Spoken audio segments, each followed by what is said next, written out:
মহান বিজয় দিবসে জাতির শ্রেষ্ঠ সন্তানদের শ্রদ্ধা জানাতে সাভারের জাতীয় স্মৃতিসৌধে ঢল নামে সর্বস্তরের জনতার। সকাল থেকে ফুলেল শ্রদ্ধা ও ভালোবাসায় স্মরণ করা হচ্ছে দেশের জন্য আত্মদানকারী বীর শহীদদের। আরও থাকছে নামির আহমেদের প্রতিবেদনে। ক্যামেরায় ছিলেন রাজু আহমেদ।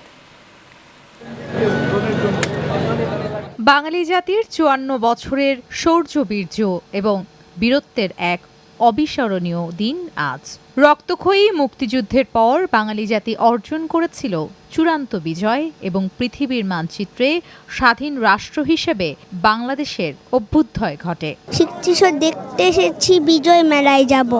সকাল থেকেই লাল সবুজের পতাকা হাতে শিশু থেকে বৃদ্ধ সর্বস্তরের মানুষের পদচারণায় এবং জয় বাংলা স্লোগানে মুখরিত হয়ে ওঠে পুরো স্মৃতিসৌধ এলাকা। এইবারের আয়োজনটা মনে হচ্ছে বেশি কালারফুল, আর যে কোনো বিজয়ই তো আসলে আমাদেরকে আনন্দিত করে, আর যখন দেশের বিজয় হয় সেটা তো আরও ভীষণ রকমের বড় আয়োজন, বড় আনন্দ।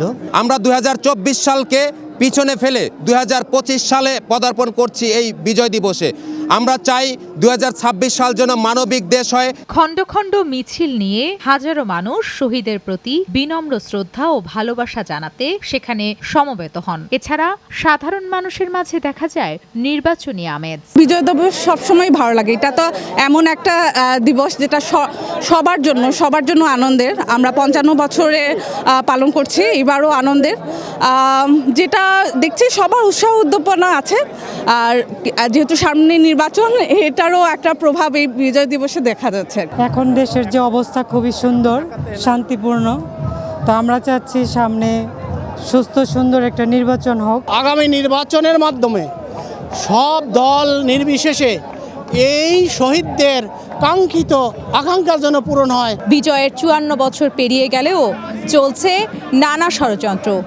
তাই দেশের সার্বভৌমত্ব ও স্বাধীনতা রক্ষায় ঐক্যবদ্ধ থাকার আহ্বান মুক্তিযোদ্ধা ও দেশপ্রেমীদের। নামির আহমেদ, চ্যানেল 9, সাভার।